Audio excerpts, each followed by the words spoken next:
from thanks, Siva. And good morning, everyone. Happy to be here. Thanks for inviting me. Uh, as Shiva mentioned, we have spoken earlier. The topic that we have chosen today is a very pertinent and a contemporary topic, actually. Winning from the rising market share in a growth industry. This dovetails well into what Jinesh was talking about a while back. How do you make a consistent money in a market like India, which offers so much variety, right? This is not a commodity-led emerging market or a very tech-driven market like South Korea. This is a market which is a melting pot of many sectors. There are plethora of choices, which basically offers you both opportunities as well as confusion. Because if you're looking at 17, 18 sectors and each sector has 20, 30 companies, essentially your investment universe becomes a list of 500 companies. And why we have chosen this topic today is because of two aspects. Last 5 years in India has been all about disruption, right? Right from 2015-16. This government came to power in 2014 and has disrupted so many things, right? So let me just highlight 5 things. The first disruption which happened was demonetization in November 2016. It was followed by a very seminal reform, in indirect taxes, which we call as GST, which was launched in July 2017. It was followed by RERA, which is real estate regulation basically. Then IBC came, which is Insolvency and Bankruptcy Code, which has basically a task of accelerating the liquidation process or divestment of some of these troubled assets which go into bankruptcy proceedings. And then an unnatural disruption which happened last year, COVID. So all of this has tilted the industry structure in many of India's consumption categories. The presentation that I am doing today is very short and is mostly going to touch consumption aspects. We genuinely believe that India is a big consumption market. And if you have to invest in India, it has to form a cornerstone of your portfolio.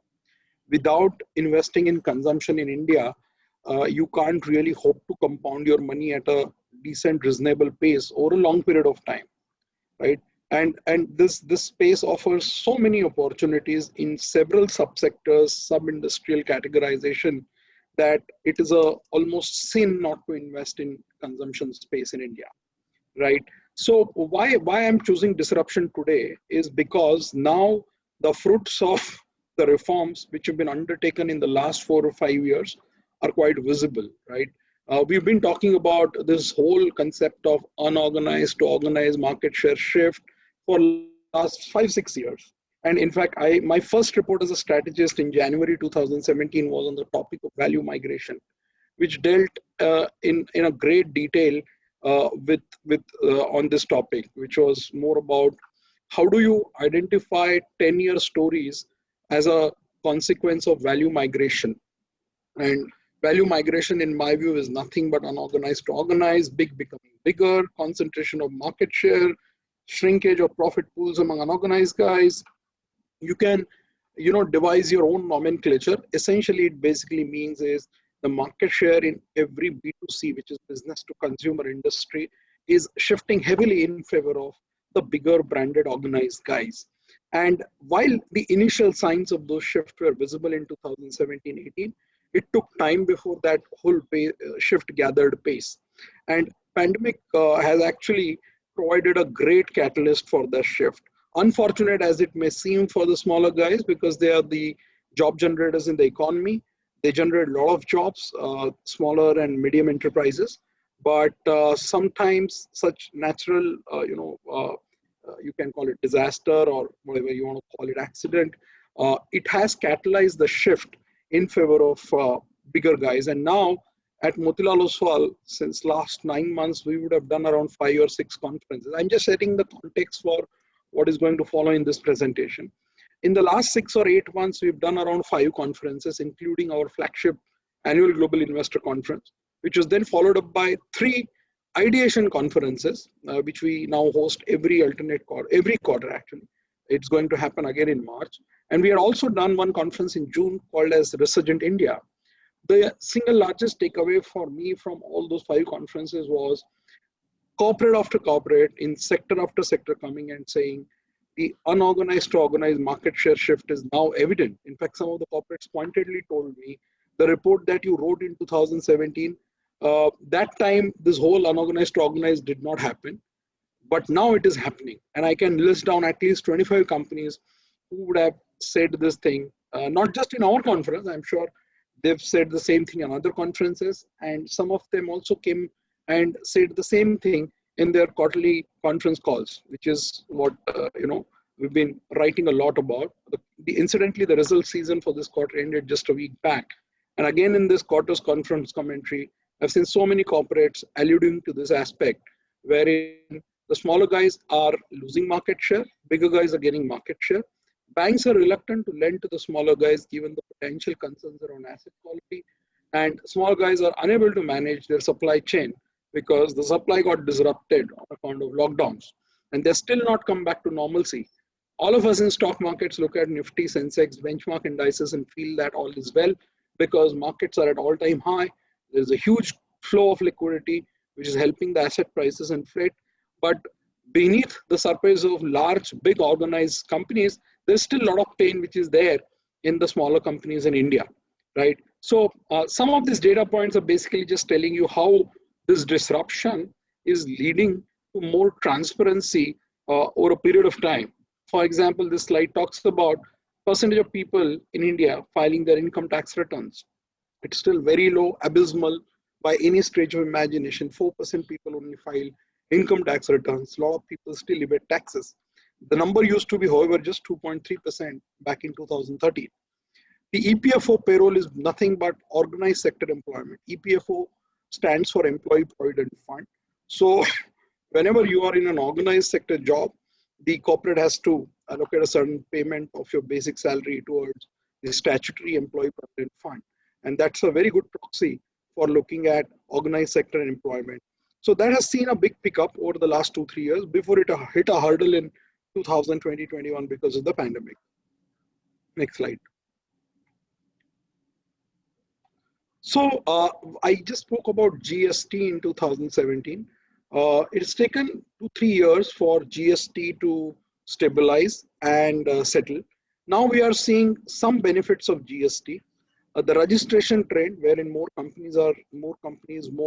enterprises are registering for GST, is quite visible here from April 2018 to June 2020. More importantly, the monthly GST collection, which is the revenue collected by central government and then allocated between central and state, has been on an upswing for the last 4 or 5 months now. In fact, January GST numbers were at all-time high. So GST basically is a very long-awaited reform in India since 2 decades. Finally, it saw the light of the day in 2017. First year or two got embroiled in a lot of teething troubles, but now it is settling down. And therefore, more and more companies are registering for it as issues get sorted out. And in a way, it helps in the overall market share shift towards organized guys. Next slide. Okay, so what demonetization has done and what lockdown has also done is it has made digitization a buzzword in India for the last 3-4 years. Now you can see daily UPI transactions were 0 in 2016. UPI is nothing but a convenient way of transferring money in a digital fashion in India for small transaction, large transaction, whichever way you look at it. And see the kind of rise the UPI payment transactions have witnessed in the last 3-4 years, right? From nothing absolutely till about 2017 to about 134 billion rupees on a per day basis. And every month we hear that this month has been better than the previous month. So clearly the transactions through UPI are getting a different kind of momentum. And it has basically resulted in a lot of ease of transactions among customers as well as small businesses. And the entrepreneurs who are running their own businesses, they are also finding UPI as a very effective tool of collecting payments. Next one. So that brings me to the meat of this presentation. Why I am saying that this whole unorganized to organized shift is going to be a relevant theme in India even for the next 1 or 2 decades is because of the sheer size of the markets in India. In every sector in consumption categories, whether it is home building, luxury goods, FMCG, staples, other lifestyle oriented categories, you can just see the presence of unorganized sector. In many of these sectors, the unorganized segment still controls 30 to 70% of the market, depending on which category you look at. For example, paints, which is one of the most fancied consumer category in India and has created enormous amount of wealth over the last 2.5 decades, you still have 35% of the market in the hands of unorganized guys. You know, get biscuits, 35%, hair oil, 50%, footwear, 60%, jewelry, 75% in favor of unorganized guys. So the size of the prize, as we call, is humongous as far as the total market presence is concerned. And therefore, the runway for growth for a lot of these categories in India ahead is pretty, smooth. Jinesh in his presentation mentioned about the longevity of growth. This is one of the reflection of that concept of longevity of growth. Today also, jewelry, after growing so well in the last 10, 15 years, still 75% of the market is in the hands of smaller unorganized guys. So companies like Titan, they have a very long, runway for growth. Similarly, in biscuits, companies like Britannia, ITC, even unlisted ones like Parle, have a very strong runway for growth. And this is true for multiplicity of categories which are there in the spectrum of consumer categories in India. So, just to reiterate that point, you can obviously look at this number separately. I'll ensure that this presentation is emailed to whoever wants it. But the moot point that I'm trying to drive home is a lot of these categories offers immense growth potential for next 5, 10, 15 years in India. So while they may look expensive, while they may look like last 10 years has seen a great amount of growth, but I would still think that the best is ahead. Then you come to the discretionary categories, electricals, healthcare, auto. You name a category and there is a huge presence of unorganized players in that category. So therefore, as long as the shift from unorganized to organized continues, even if your overall market were not to grow, in a worst case scenario, you still have enough room for the listed organized guys to keep gaining market share. Best of the times will ensure that the market is also growing and your unorganized to organized shift is also continuing. So there is a double benefit. The overall size of the pie is, overall pie is growing, and within that pie, the size of the organized pie is also growing at a higher pace because it is gaining market share from the smaller unorganized guys. Next one, slide, thanks. Okay, so another way to demonstrate the same topic from a market cap point of view, when you look at the percentage of market cap of top 15 companies of India and plot them, you will find that top 15 as a percentage of total listed market cap has now gained almost 600, 700 basis points over the last 5 years. And this is a big number because we are talking about a $2 trillion market cap of India, 2.5 trillion actually. So while 33 to 39 may seem like just a 6 percentage point shift, but given that the denominator is so high, or sorry, the numerator is so high, it still makes for a very sizable shift. So top 15 companies accounted for 33% of the total listed market cap in 2015. Today they account for 39%. Look at it another way, by profit contribution. The profit contribution of top 15 stocks by market cap has gone up by 10 percentage points. It used to account for 46% of total profits of Nifty. Now it accounts for 57%.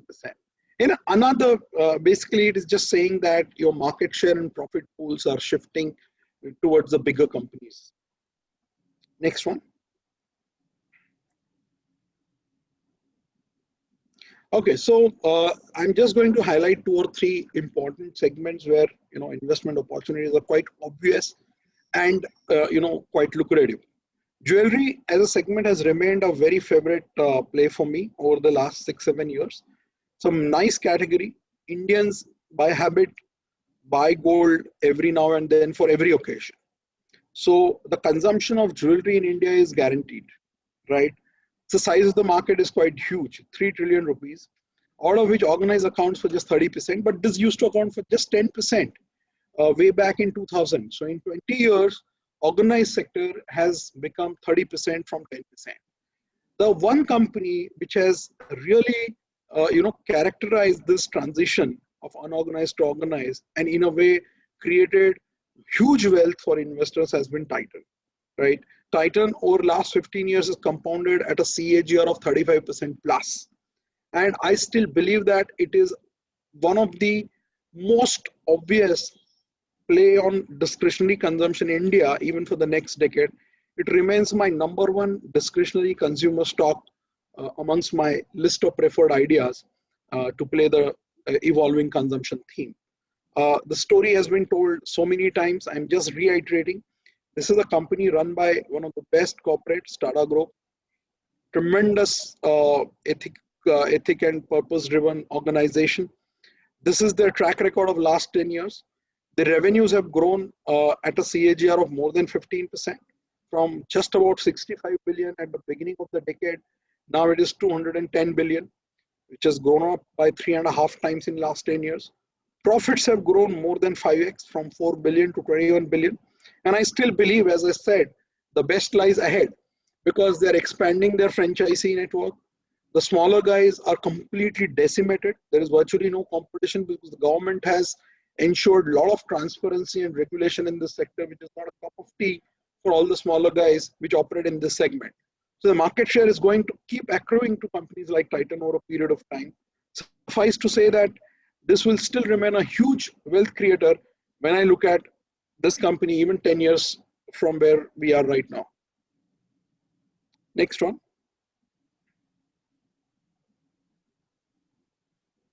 The next slide.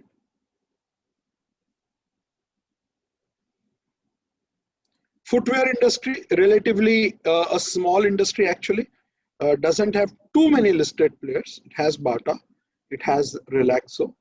But again, I mean, if you look at that exhibit below on the slide, clearly sees the top line growth of 20% CAGR for last 17 years. This is for a mid-cap company called as Relaxo. Amazing wealth creator over a period of time. Bata, MNC, peer has done equally well. Again, an industry where consumer is evolving and is willing to experiment. And the bigger guys are offering that consumer a lot of choice, from mass product to premium product, and in between your economy and mid-end segment. So one of the sectors which can continue to do well as consumers shift their basket towards premium products and overall market gravitate towards the organized segment. Next one.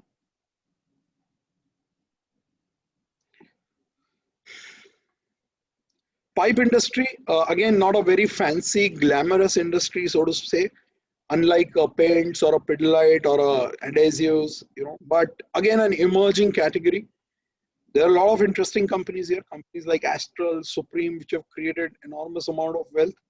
I mean, in fact, when I mentioned about the conferences and companies telling me market is shifting towards organized guys, Astral was one of those companies which very clearly said this way back in June 2020, that they're gaining big market share, not just from unorganized guys, but even from the small organized guys.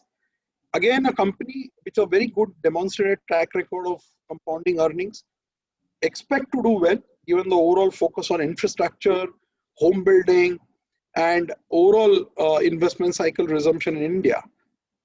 Next one.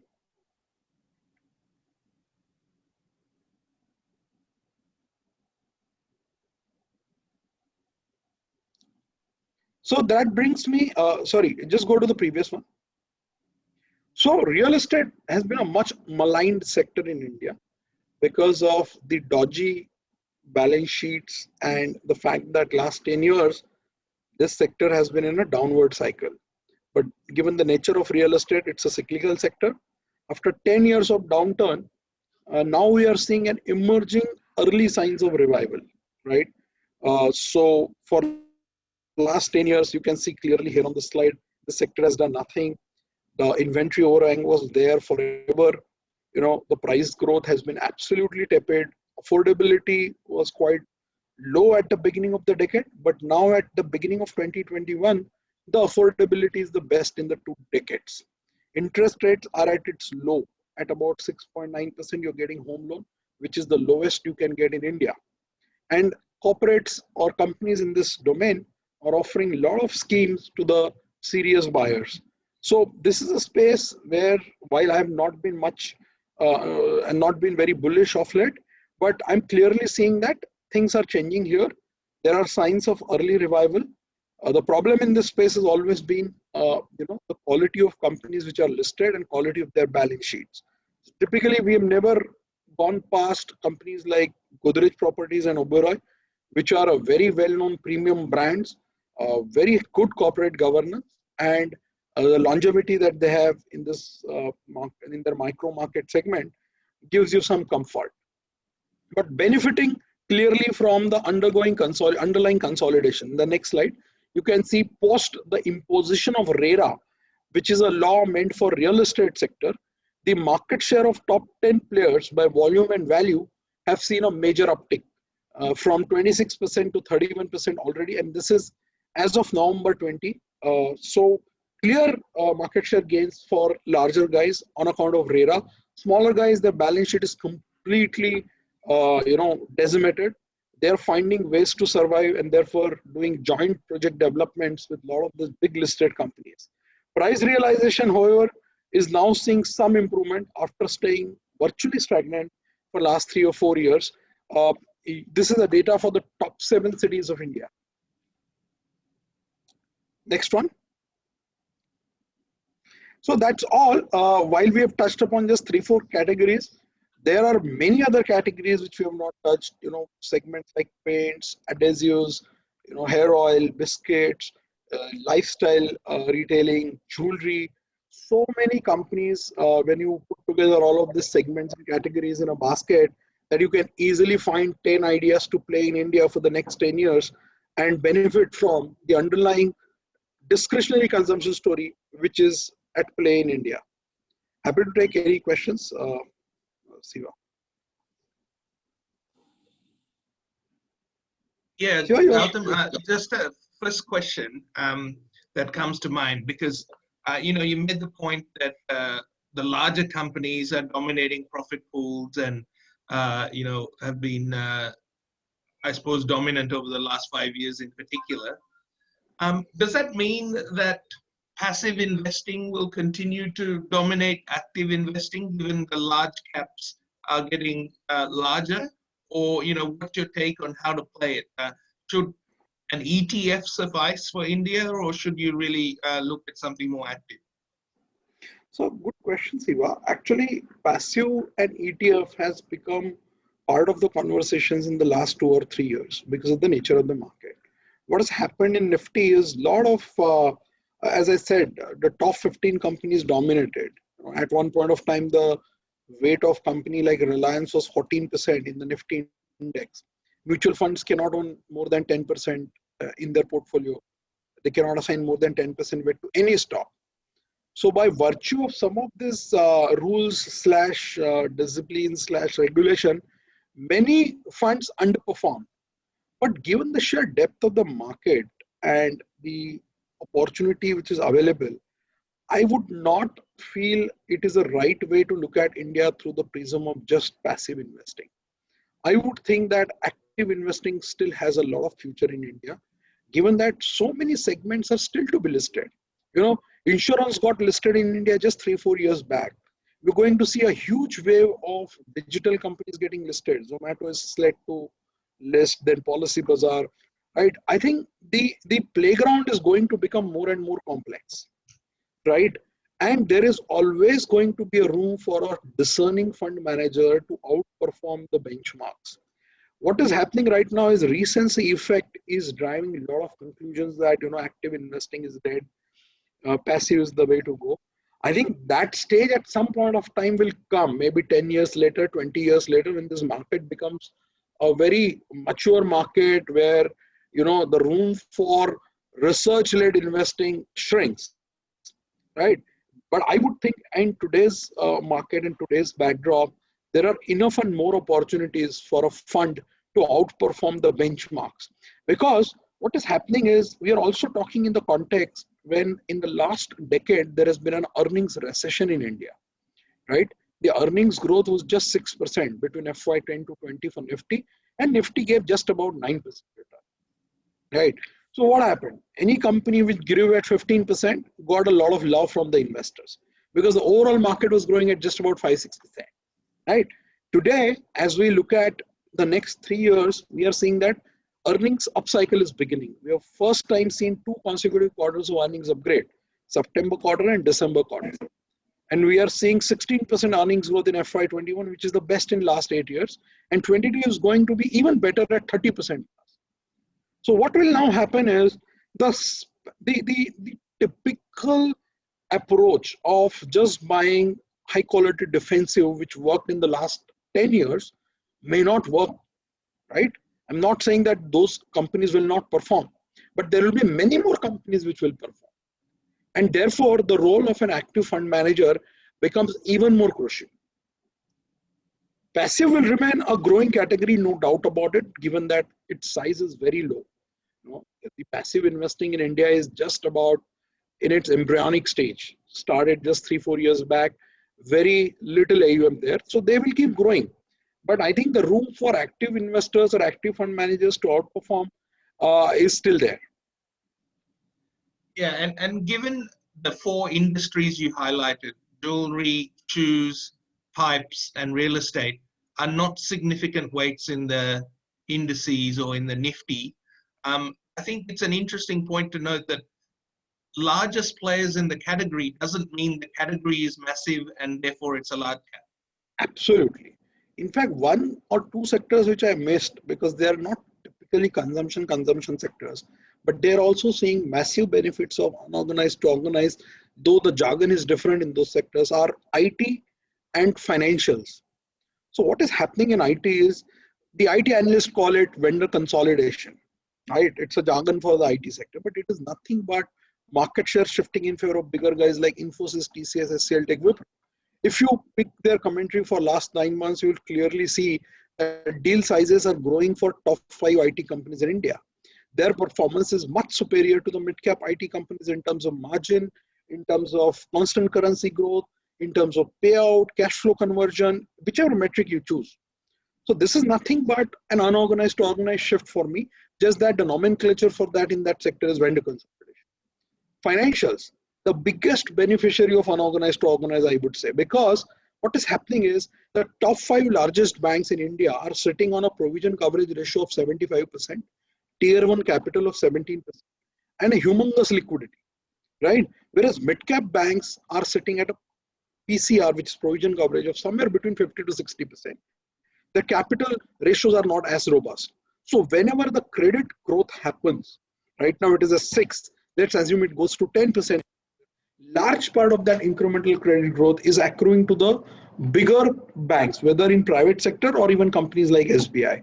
Same thing is happening in NBFC. It is happening in cement also. So just that the nomenclature for those sectors are different. Therefore, they do not get categorized as unorganized to organized, but it will still fall under the broader umbrella theme of big becoming bigger, right? If you see the numbers of banks, see the numbers of IT companies of FY21 and FY20, this thing stares at you in your face. You talk to a lot of foreign investors about their interest in India, and pre-COVID, obviously a lot of foreign investors exited the market. That has reversed significantly in the last 6 months. What's your take on their thoughts now in terms of your discussion? So I think there are 2 aspects which are coming up for discussion very regularly. First is, given the amount of liquidity which is sloshing around in the world, India is getting its fair share, no doubt about it. But what is exciting people are 2 things. First, earnings growth making a comeback. And for me, that is the be all and end all of equity investing, because first decade of 2000s, we saw 16% earnings growth, market returned 19% compounding. Second decade, we saw just 6% earnings growth, market returned just 9%. So market has over a period of time followed and been a slave of earnings growth. So if earnings growth is picking up, I'm sure that so many investors which had kept India on sidelines or were not paying attention to India for lack of earnings growth will come back and take notice. So that is happening now, right? Second thing which is getting discussed quite often since last 3 months in my conversation with overseas investors, be it from US or Europe or even Asia, is the emergence of cyclical sectors, right? The last decade was characterized by outperformance of defensives. The consumers, the IT, the high quality private banks like HDFC, Kotak and Bajaj Finance, which even Jinesh spoke about. But now, given the overall global reflation that one keeps talking about, emergence of private investment cycle after being in a lackluster mode for 10 years, there are categories like cement, metals, commodities, energy, real estate, auto, which is seeing huge amount of discussion. There you can see commodity prices are at all-time highs. Metal stocks have tripled in the last 6 months. My metal analyst has upgraded earnings 5 times in the last 6 months, right? Auto has been in a downward cycle for 3 years. The peak profits of auto in FY18 has come down by 60% in FY21 and now expected to go back to peak of FY18 again in FY22. So auto is seeing a lot of discussion. Cement, which is a clear and a clean way of playing the infrastructure story. If you are not comfortable with the balance sheets of construction companies or capital goods companies, cement offers you a similar play in a slightly more roundabout manner because the balance sheets are cleaner, management quality is slightly more superior. So cement is seeing a lot of discussion. So is the case with metals. So I have seen even funds which would not have touched cyclicals with a barge pole a year back are coming and discussing the stocks, meeting those corporates for 2 to 3 hours. So that is one big change that I'm noticing in the behavior of FIIs. So those are the two things: earnings growth and emergence of cyclical sectors.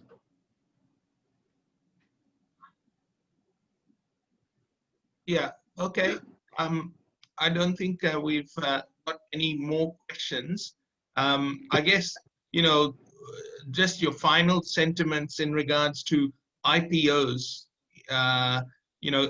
Typically when markets accelerate like they do, there is a lot of opportunities for entrepreneurs, which India has no shortage of, and we would expect, I guess, some IPOs to come online. What's your take on that? I think you rightly mentioned, in a bull market, typically IPOs flood the street. It gives a lot of options to people to choose stocks from.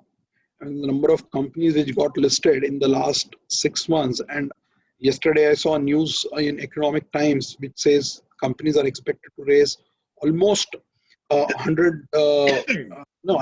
trillion rupees in capital this year, which is CY21. There are many blockbuster IPOs lined up, including LIC, Zomato's, Policy Bazaar. So I think the problem in IPO investing sometimes in India is because the float is so low, right? The absolute sizes of IPOs are quite low. And the money chasing that IPO is, it's huge, given the way global liquidity is right now. So what happens is in good IPOs, you typically don't tend to get good allocation, right? And then you have to go and buy it in open markets, which basically results in massive inflation in valuation and stock prices. We have seen that happen with IndiaMart, IEX. We've seen that happen with so many other companies, recently listed ones like Happiest Minds, Route Mobile. There is an endless number of companies which have seen massive demand and acceptance from the investors. You have to be very, very careful in case of IPO investing because the bigger companies, the better companies will always command a much higher valuations, and you will not get the desired allocation because of the oversubscription that happens in such IPOs in such times. IPOs are getting oversubscribed by 120 times, 400 times, 300 times. A 1,000 crore IPO sees a subscription of 2 lakh crore. So while it's an exciting time, I would to be a strategy which is at the margin accretive. Your core investing still has to be from companies which are already listed. Beyond a point, you cannot allocate a significant amount of money to IPOs. Your allocation to IPOs will be maybe 5% or 10% of your total capital. 90% of the capital which is invested in India for anybody will still reside in the companies which have already been listed, right? So I mean, it's a tricky thing, honestly. Good IPOs, you don't get good allocation, and you then have to buy it in the open market at a much higher inflated prices. So the due diligence required in case of IPO, especially in a bull market, the amount is quite high. You have to be very, very choosy and careful. Okay, Gautam, thanks very much. Really appreciate your time as always. Thank you, and look forward to chatting to you again, hopefully on the next time we have this forum. Thanks, my pleasure. Have a good day, guys.